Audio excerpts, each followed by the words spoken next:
Ito na ang mabibilis na balita. Arestado ang dalawang lalaking nagbebenta ng iligal na droga sa Sampaloc, Maynila. Isa sa mga suspect, 16 na taong gulang pa lang. Nakuha sa kanila ang nasa 25 gramong hinihinalang shabu na may halagang 170,000 pesos. Depensa ng mga suspect, nagawa lang nila yon para may ipantustos sa kanilang pamilya. Maharap sila sa reklamong paglabag sa Comprehensive Dangerous Drugs Act of 2002.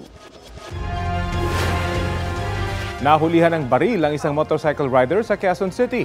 Batay sa pulisya, pinara ang rider sa isang checkpoint pero hindi siya huminto.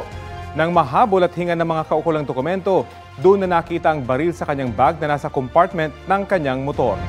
Iniimbestigahan na kung nagamit ba ang baril sa krimen. Tumanggi magbigay ng pahayag ang rider kaugnay sa nabistong baril. Kapuso, alamin ang maiinit na balita. Bisitahin at mag-subscribe sa GMA Integrated News sa YouTube. Sa mga kapuso abroad, samahan niyo kami sa GMA Pinoy TV at sa www.gmanews.tv.